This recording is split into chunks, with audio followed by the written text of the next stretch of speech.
Jadi yang saya tahu Habib-Habib dulu itu banyak tukang orkes. Pemain suling Habib, pemain mandolin Habib, pemain gitar Habib. Yang joget Habib-Habib juga. Pada mabuk. Joget mabuk. Ini gue cerita pengalaman, Beb. Pengalaman saya nggak mau kata orang enggak. Yang saya alami. Nah, itu Habib-Habib yang dulu muda mabuk itu. Beberapa tahun yang lalu ketemu saya sudah bersorban, berjubah. Tapi masih mabuk. Wallahil azim.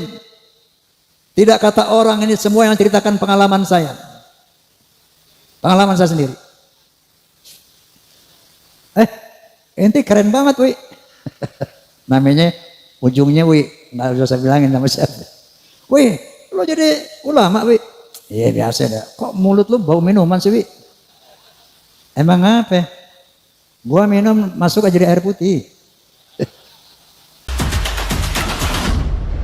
Sekarang soal zuriyah, saudara. Habaib itu zuriyah Nabi alaihi salatu wassalam, saudara. Nah, kalau ulama pewaris Nabi yang mewarisi ilmunya, mewarisi akhlaknya, mewarisi kewajiban perjuangannya. Nah, para zuriyah Nabi sebagai keturunan Nabi alaihi salatu wassalam juga wajib kita hormati dan kita cintai. Yang minta supaya habaib itu dihormati, dicintai bukan habaib, bukan. Allah yang minta. Baca Al-Quranul Karim. Allah katakan kepada Nabi alaihi salatu wassalam, saudara, qul la as'alukum alaihi ajra illa al-mawaddata fil qurba.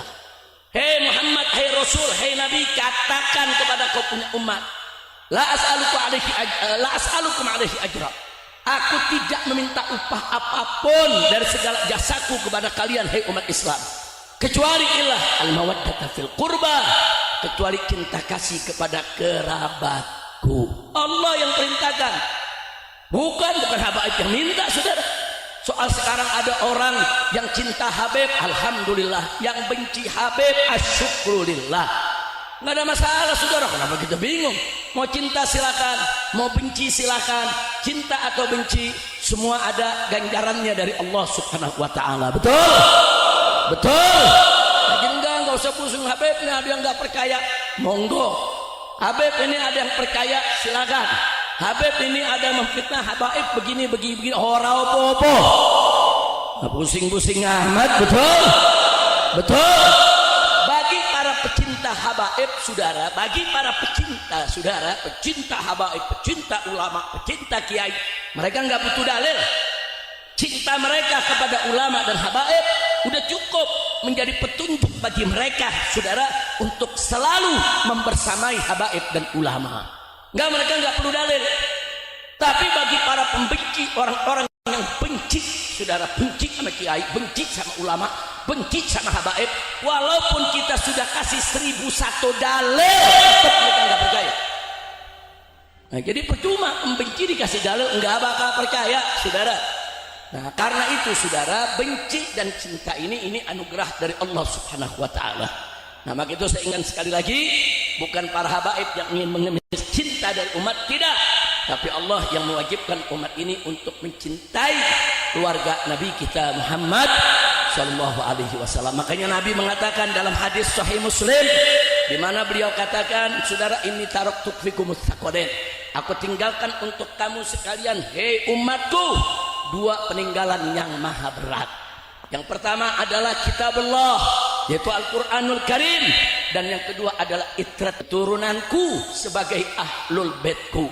Sampai Nabi mengatakan 3 kali, udzakirukumullah fi ahli baiti, udzakirukumullah fi ahli baiti, udzakirukumullah fi ahli baiti. Aku ingatkan kamu sekalian kepada Allah tentang keluargaku, tentang keluargaku, tentang keluargaku. Makanya Sayyidina Abu Bakar Siddiq radhiyallahu anhu mengatakan, lihat Sahih Bukhari, saudara, apa kata Sayyidina Abu Bakar Siddiq? Beliau katakan, urqubu Muhammadan fi ahli baiti, jaga kehormatan kau punya Nabi, yaitu di keluarganya.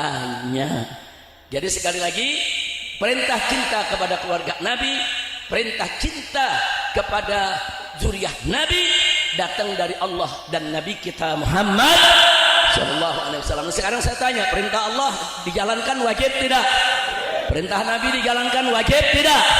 Kalau nggak dijalankan dosa tidak? Terus ada yang bilang, Habib, tapi ada habaib yang mabuk, ada habaib main maksiat, ada keluarga Nabi yang akhlaknya nggak baik.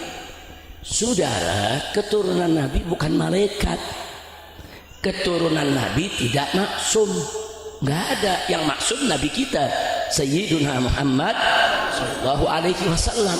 Keturunan Nabi sama dengan anda semua, saudara. Kalau dari kecil dididik baik, dia akan jadi orang baik. Kalau dari kecil memang tidak dididik, dia akan jadi orang yang tidak baik. Sama, mereka bukan malaikat dan mereka juga bukan maksum. Kira-kira jelas tidak? Kalau ada 1, 2, 3 oknum habaib yang rusak, jangan dianggap semua habaib rusak. Enggak boleh, saudara. Kalau ada 1, 2, 3 orang Betawi jadi maling, apa boleh kita katakan semua orang Betawi adalah maling? Saya mau tanya sekarang, boleh gak? Enggak boleh. Kalau ada orang Jawa, saudara, yang mencuri, apa boleh kita bilang semua orang Jawa pencuri? Boleh begitu? Enggak bisa. Urusan ada orang Jawa mencuri, ya oknumnya yang enggak benar, bukan Jawanya. Betul? Orang Jawa yang baik banyak, orang Jawa yang tekun, yang kerja, yang ngaji, saudara. Orang-orang Jawa ini kan terkenal dengan keuletannya, kerajinannya, saudara. Jadi nggak bisa kesalahan beberapa oknum langsung disalahkan sukunya, golongannya. Betul? Jadi kalau ada habaib yang rusak, 1, 2, 3 habaib, ya memang oknumnya yang nggak benar, saudara. Nah, kewajiban kita apa? Kalau ada habaib yang maksiat, ingetin, tegur. Karena kalau dia maksiat berarti dia lagi menuju ke jurang neraka. Kalau kita cinta habaib, pegang, jangan begitu dong, Ben. Jangankan habib, semua umat Islam yang maksiat mau terjun ke jurang neraka, saudara, kita ingetin. Kan Nabi mengatakan dalam hadis, unsur akhaka zaliman aw mazluman. Tolong kalian punya saudara, baik dia zalim ataupun dia terzalimi, dia mazlum. Nabi yang bilang, sampai sahabat kaget, ya Rasulullah, nansuruhu in kana mazluman. Tentu kami akan tolong dia kalau dia dizalimi, mazlum. Wa kaifa nansuruhu in kana zaliman. Tapi bagaimana kami tolong dia kalau justru dia yang berbuat zalim, dia yang maksiat, dia yang jahat? Bagaimana cara nolongnya? Apa kata Nabi? Tahjuzuhu an zulmihi fadzalika nasruh. Kau cegah dia dari kezalimannya, kau cegah dia dari kejahatannya, rubah dia, cegah dia, fadzalika nasruh. Begitulah cara menolongnya. Nah, jadi kalau ada saudara sesama kita aja nih, kita jangan cerita habaib deh, kita cerita sesama kita yang bukan habaib. Kalau ada yang maksiat, ya kita cegah. Jangan nggak dicegah, dia maksiat berarti dia mau masuk ke jurang neraka, saudara. Pegang, selamatin, cegah, jangan sampai dia kejebur ke neraka. Betul? Apalagi kalau habib yang maksiat, kita cinta, cegah dia, saudara. Nah, bukan kalau ada 1, 2 habib yang enggak betul dijadikan hujah dalil. Semua habaib tidak betul, semua habaib rusak. Maka saya kaget, saudara, baru 2 malam yang lalu di Malang, Jawa Timur, saudara, ada satu tokoh musisi bicara. Apa dia katakan? Saya kenal habib, saudara, ini banyak habib rusak. Saya kenal habib waktu remaja muda, itu habib pemabuk.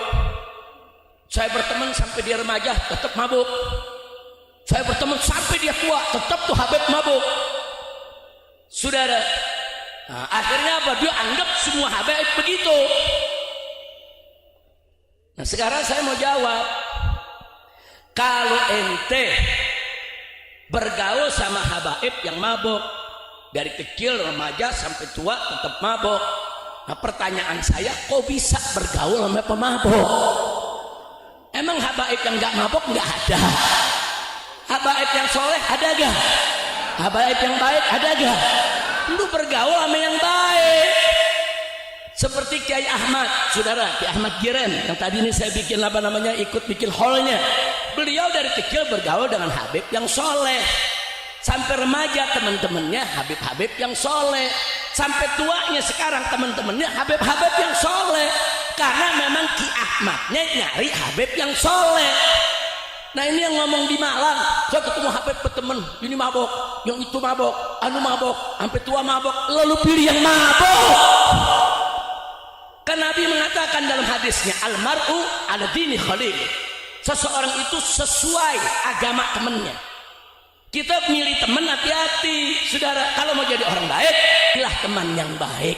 Bahkan kalau kita mau menikah berkeluarga, cari mertua yang baik, cari calon istri yang baik, cari calon besan yang baik, ambil dari keluarga baik-baik, sehingga rumah tangga kita akan baik. Betul? Betul? Tapi kalau kita cari mertuanya yang mabok, saudara, besan-besannya mabok semua. Nah, terus kita masuk ke sana, ya kita yang salah. Betul? Betul? Nah makanya itu yang ngomong begitu di Malang kemarin, saya mau kasih tahu dia, saudara, bukan Habib yang mabok yang salah, lu cari temen yang mabok. Jangan-jangan dia ikut mabok juga. Ya, bukan, kalau anda bergaul sama Habib yang soleh, ya diajak berbuat baik. Anda bergaul dengan kiai yang soleh, anda diajak ngaji, anda diajak tahlilan, diajak marhabanan, saudara. Nah kalau bergaul sama yang mabok, ya diajak mabok. Kira-kira jelas gak? Jelas gak? Nah karena itu nih upaya begini nih, upaya-upaya mau adu domba, saudara. Maka itu saya dalam beberapa bulan terakhir ini saya putuskan dengan para menantu saya, Abah harus turun lagi, harus ceramah lagi, keluar masuk kampung. Dari dulu saya di Pemalang nih, keluar masuk kampung, saudara. Nah, dari dulu kita naik gunung, turun gunung, ke lembah.